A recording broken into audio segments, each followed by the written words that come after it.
우리가 살아가는 인생을요, 항해에 비유합니다. 인생의 항해라고 이야기하죠. 항해는 늘 잔잔한 바다만 걸어가는 것이 아닙니다. 거센 폭풍우를 만날 때도 있고요. 더 큰 폭풍이 와서 배가 전복될 위기에 처하기도 하고요. 가도 가도 끝이 보이지 않는 수평선으로 말미암아서 우리가 시리에 빠지기도 합니다. 왜 인생의 항해라는 것에 순탄하지 못하고 거센 풍랑에 휘청거리는 그런 어려움을 겪게 되는 것일까요? 우리가 그런 시간을 지날 때 우리가 바라봐야 될 것은 무엇일까요? 본문은요, 요한복음이 전하는 7개의 표적 중에서 6번째 표적으로 나오고 있습니다. 나면서부터 앞을 보지 못하는 사람을 고쳐주신 주님의 표적을 보여주는 말씀인데요, 이 말씀을 통해서 우리가 함께 나누고자 하는 은혜를 나눠보면 좋겠습니다. 요한복음에서 이적이나 기적이라는 단어 대신에 표적이라고 분명하게 명시하고 있는 거는요, 표적이라는 거는 눈에 보이는 것 너머에 보이는 본질이 더 중요하다. 그래서 이것을 통해서 이거를 봐야 된다. 이것을 이야기하는 게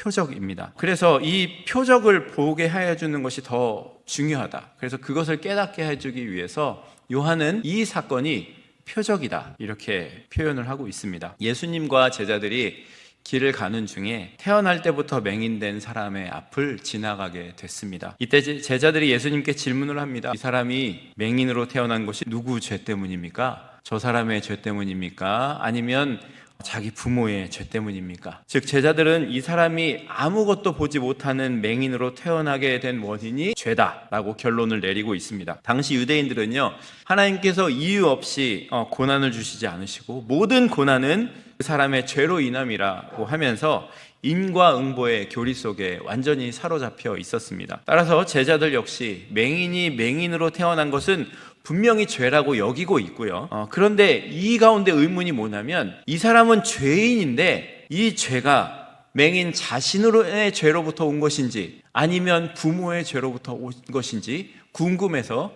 예수님께 물어보고 있는 것입니다. 이 말씀에 비춰볼 때 현대를 사는 우리가 암에 걸리거나 교통사고가 나거나 고난에 처하게 되는 원인 역시 우리의 죄 또는 부모의 죄 때문일까요? 물론 아담의 범죄 이후에 모든 질병과 고난이 시작되었다라고 말씀하고 있습니다. 포괄적인 의미에서 죄로 인해서 모든 질병과 고난이 시작된 것은 사실이지만, 성경에서요, 구체적으로 어떤 죄 때문에 이런 재앙과 고난이 왔다라고 재앙과 죄의 인과관계를 정확하게 모든 것을 연결해서 제시하고 있지 않다는 것을 우리는 알아야 됩니다. 구약 성경의 욥의 경우에 보면은요, 하나님께서 욥의 죄가 너무나 막중해서 그에게 하루아침에 욥을 내치고 자식과 재산과 건강을 취하셨습니까? 우리는 욥의 죄로 인한 것이 아니라는 것을 욥기를 통해서 잘 알고 있습니다. 물론 죄로 인한 고난 성경에 많이 나와요. 사사기에 보면은 이스라엘의 죄로 인해서 하나님께서 이방 국가들을 사용하셔서 그들을 벌하시는 내용이 나옵니다. 출애굽기 34장 7절과 민수기 14장 18절에 보면 아버지의 악행을 자손 3, 4대까지 보응하리라 라는 말씀이 있습니다. 이거를 가지고 모든 고난과 불행의 원인이 이것 때문이다 라고 이렇게 적용하면 인생에 일어나는 부당한 상황을 이렇게 설명되는구나, 다 설명하고 싶어하고 원인과 결과를 이어보려고 합니다. 우리는 그러면서 그것으로 받아들이고 살고 다른 사람의 어려움을 판단하려고 결정하려고 하는 모습이 우리 가운데 좀 있습니다. 예수님께서는요, 세상사를 이런 식으로 해석하는 생각에 맞서시고 계시는 것이 말씀입니다. 우리가 사는 세상은요, 그보다 훨씬 더 이상하고요, 훨씬 더 설명이 안 되고요, 훨씬 더 어둡고요, 훨씬 더 비참하고요, 훨씬 더 혼란스럽습니다. 그런데요, 하나님의 사랑과 강력한 사랑과 정의의 빛은요, 어두운 세상보다 훨씬 더 밝게 빛나고 있다는 것을 우리는 알아야 됩니다. 우리는요, 세상이 도덕적인 어떤 자판기다 이렇게 생각을 하는 경우가 있습니다. 그래서 그런 세상에서 사람들이 선한 동전을, 행동의 동전을 넣으면 보상이 나오고, 악한 행동의 동전을 넣으면 심판이 나온다라고 여기고 살고 있습니다. 물론 행동에는 결과가 따릅니다. 좋은 행동으로 좋은 일이 일어나기도 하고 나쁜 일이 벌어지기도 합니다. 하지만 이것이 필연은 아니다라는 겁니다. 예수님께서 말씀하시는 거예요. 좋은 것으로 베풀어도요, 근데 살다 보면 좋은 것으로 베풀어도 조롱당하거나 어려움 당할 때가 있잖아요. 어떻게 설명하시겠어요? 나쁜 짓을 많이 하는 사람이 갑자기 아무 탈 없이 그냥 잘 살아요. 끝까지. 하나님 살아계신 건가? 이렇게 생각하게 되잖아요. 맹인의 경우를 생각해 보면은요, 이렇게 속으로 생각했을 것 같아요. 그러면서 살았을 것 같아요. 내가 뱃속에서 무슨 죄를 지었길래, 우리 조상이 어떤 극악무도한 죄를 지었길래 내가 이렇게 아무것도 보지 못하는 맹인으로 태어나서 비참하게 남들에게 구걸하면서 삶을 연명하고 있을까? 자신과 조상을 원망하며 그렇게 삶을 살아가고 있었을 것입니다. 그날도요, 여느 때처럼 거리에 나와서 맹인인 거지가 구걸을 하고 있는데 자신이 맹인된 것에 대해 질문하는 제자의 이야기가 들리는 겁니다. 자신도 늘 고민하고 있는 부분이었습니다. 제자들의 질문이 그의 귀에 들리는 거죠. 저 사람의 죄입니까? 저 사람의 부모 죄입니까? 선생님이라고 얘기하는 거 보니까, 라삐어라고 물어보는 거 보니까 되게 유명한 사람인가 보다. 답변을 귀 기울이고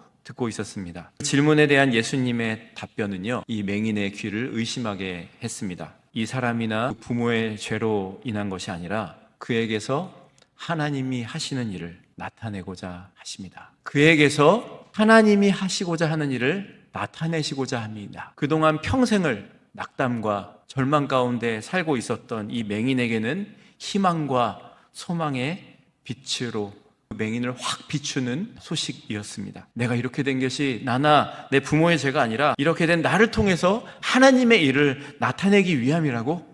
이게 무슨 말이지? 더 귀를 기울이게 됐을 것입니다. 이어서 예수님께서 이렇게 말씀하십니다. 때가 아직 낮임에 나를 보내신 이의 일을 우리가 하여야 하리라.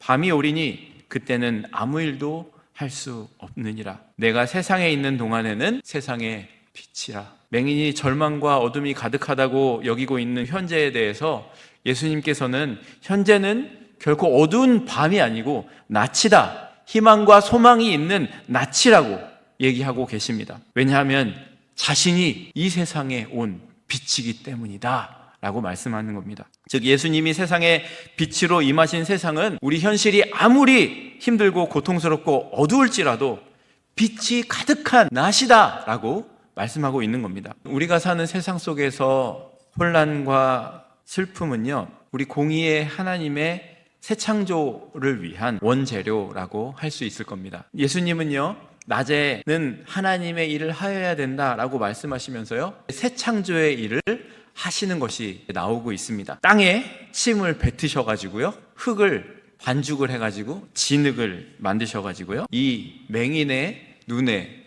바르시고 그리고 실로암의 못에 가서 씻으라고 하셨습니다. 내가 너를 보게 해줄게, 이게 아니고요, 예수님의 말에 귀를 기울이고 있던 사람에게 예수님께서 가셔서요, 진흙을 이겨가지고 눈에 발라주시고 못에 가서 씻으라 라고 하십니다. 갑자기 내 눈에 진흙을 이겨서 눈에 바르더니 눈이 안 보이는 나한테 실로암 못에 가서라고 씻으라고 하다니 기분이 좀 안 좋기도 하고, 침을 뱉은 소리를 들었는데 좀 불결한 것 같기도 하고, 그러면서도 이렇게 하는 이유가 무엇일까? 이 사람의 침에 무슨 특별한 효능이 있나? 아니면 그분의 침과 흙이 섞여야 무슨 특별한 능력이 일어나는 건가? 아니면 이 사람이 이렇게 한 거에 실로암 못에 물이 더해져야 특별한 치유가 일어나는 건가? 온갖 생각이 나타났을 겁니다. 맹인이 언제 눈을 떴다고 얘기하냐면요, 그 사람이 실로암 못에 가서 씻으라 하시니 가서 씻고 밝은 눈으로 왔더라.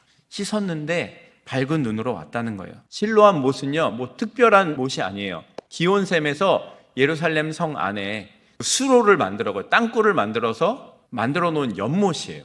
그러니까 여기에 무슨 어떤 특별한 효능이 나와가지고 용천수가 나온다든지 뭐 이런 게 아니고 그냥 인공적으로 만든 연못이라는 거예요. 근데 거기서 씻었더니 보게 되었어요. 일단 씻고 나니까 태어날 때부터 보지 못했던 자기가 보게 된 거예요. 예수님이 자신이 빛이라고 얘기하셨어요. 그리고 진흙을 이겨서 발라주시고 씻고 났더니 이 사람의 눈에 빛이 보이게 된 거예요. 예수님의 행동을 잘 생각해 보면은요, 예수님께서 맹인의 눈에 진흙을 이겨가지고 바릅니다. 제가 날 때부터 맹인이 어떤 사람인가 인터넷에서 막 찾아봤어요. 또 유튜브에 보니까 그런 날 때부터 맹인, 나중에 맹인이 된 사람들의 모임에서 그런 것도 있더라고요. 봤더니 사람이 맹인이 되는 이유가 여러 가지가 있는데, 눈꺼풀이 너무 닫혀 있거나 누르거나, 아니면 태어날 때부터 백내장이 있어서 눈이 흐려서 안 보이거나, 아니면 안압이 높아서 녹내장 때문에 시신경이 손상이 돼서 안 보이거나, 여러 가지가 있어요. 근데 이 사람이 어떤 맹인이었는지 모르지만 날 때부터 안 보였어요. 근데 예수님께서 이 사람의 눈에 진흙을 쭉 바르시는 거예요. 바르니까 어떻게 되겠어요? 가뜩이나 안 보이는 사람의 눈을 진흙으로 탁 덮으니까 더 깜깜해지잖아요. 저는 이게 이 사람의 현재 상태, 낙담하고 좌절하면서 자신의 조상을 원망하고 살아왔던 실상을 보여주는 것이라고 여겨지더라고요. 진흙을 탁 바르면서 아무것도 안 보이는 상태, 칠흑 같은 그 상태를 보여주는 거예요. 그런데 세상의 빛이라고 하신 예수님께서 너가 가서 씻어라 라고 얘기하는 거예요. 네가 덮인 상태가 이런 상태인데 가서 씻어라. 이 사람이 가서 말씀하신 대로 순종해서 씻는 거예요. 실로암 못은요, 예루살렘 성전 중간쯤에 있다면 밑에 있어요. 제일 밑에, 제일 낮은 곳에 계단을 막 내려가야 돼요. 그곳에 이 사람이 가서 순종하면서 씻고 나니까 자신을 평생 억누르고 있던 어둠으로부터 자유함을 얻게 됐고요. 또 눈뜬 것 외에도 평생 자신을 억누르고 있던 죄의, 사람들의 정죄, 그 판단의 억압으로부터 자유함을 얻게 되었다는 거예요. 본문의 저자 요한은요, 이 맹인이 눈을 뜨게 된 것이 기적임에도 이를 가리켜서 기적이라 하지 않고 표적이다라고 16절에 말씀하고 있습니다. 그러니까 본문은 맹인이 눈을 뜨는 표적을 통해 우리가 처한 상황이, 고난과 역경의 어둠이, 상황이 정말 고난과 역경의 어둠이 가득한 밤처럼 보일지라고 할지라도 세상에 빛으로 임하신 예수님이 임하면 비로소 고난 역경 너머에 있는 희망의 빛, 소망의 빛을 보게 될 것이라는 것을 가르쳐주고 있는 말씀이라는 겁니다. 예수님께서 이 표적을 행하시기 직전에 뭐라고 말씀하셨어요? 5절에 보면은요, 내가 세상에 있는 동안에는 세상의 빛이다 라고 말씀합니다. 예수님께서 자신을 빛이라 라고 말씀하셨습니다. 요한복음의 제일 처음에 말씀이 생각나게 합니다. 요한복음 1장을 보시면 1장 1절부터 이렇게 말씀해요. 태초에 말씀이 계시니라. 이 말씀이 하나님과 함께 계셨으니 이 말씀, 예수님은 곧 하나님이시다. 그가 태초에 하나님과 함께 계셨고 만물이 그로 말미암아 지은 바 되었으니, 말씀으로 말미암아 지은 바 되었으니 지은 것이 하나도 그가 없이는 된 것이 없느니라. 4절에 중요한 말씀이 나와요. 그 안에 생명이 있었으니 이 생명은 사람들의 빛이다 라는 거예요. 그리고 빛이신 예수님이 오셔가지고 하는 일들이 나오는 거예요. 요한복음 1장 5절에 보시면 빛이 어두움에 비치되 어두움이 깨닫지 못하더라 라는 겁니다. 빛이 어둠에 비추니까 어둠이 빛을 이기지 못했다는 말이에요. 이 말씀이 점점 더 요한복음이 진행되면 진행될수록 실현되게 됩니다. 요한복음은요, 하나님의 새로운 창조 세계, 하나님이 만물을 새롭게 만드실 때 그때로 우리의 마음과 생각을 몰아가고 있어요. 예수님이 빛이신데 그 빛이 이 땅에 오셨을 때 빛으로 말미암아 인생이, 사람들이 바뀌어가는 것을 보여주고 있는 거예요. 이 말씀은요, 창조의 때를 생각나게 합니다. 창세기 첫머리에 하나님께서 뭐라고 말씀하셨어요? 세상이, 땅이 혼돈하고 공허하며 흑암이 깊음 위에 있다라고 말합니다. 하나님이 천지를 창조하시기 전에 그 상태가 혼돈하고 공허하고 흑암이 깊음 위에 있었다. 너무나 깊은 어둠이 덮여 있었다라는 겁니다. 하나님께서는요, 상황 가운데 이 혼돈이 왜 있었는지, 왜 이런 일이 일어났는지 이런 것들을 얘기하지 않으시고요, 하나님께서 하시는 것이 있어요. 1장 3절에 보면 이렇게 말합니다. 하나님이 이르시되 빛이 있으라 하시니 빛이 있었고. 이게 얼마나 놀라운 말씀이냐면요, 하나님께서 그 어둠과 혼돈을 분석하고 판단하지 않으시고요, 거기에 뭘 만드세요? 빛을 만드셨어요. 빛을 만들었더니 어두움이 물러가게 되는 거예요. 빛에 뒤이어서 어떤 일들이 일어나죠? 완전히 새로운 창조가 일어나게 됩니다. 우리는요, 요한복음에서도 예수님께서 빛으로 오셔서 빛을 비추는 사역을 보여주고 있습니다. 그러면서 하나님의 아들 메시아로서의 표적을 행하시고 계신 것이 나오고 있는 거예요. 예수님을 통해서 새 창조가 일어나고 있는 것을 보여주고 있습니다. 그리고 이 본문의 뒷부분에 보면은 새 창조가 일어났는데 이 새 창조를 보고 받아들이는 어떤 사람들이 나옵니다. 어떤 사람들이냐 하면은요, 바리새인입니다. 본문이죠. 큐티 본문인데, 바리새인들이 이 사람을 어떤 사람들이 이 사람을 바리새인에게 끌고 갑니다.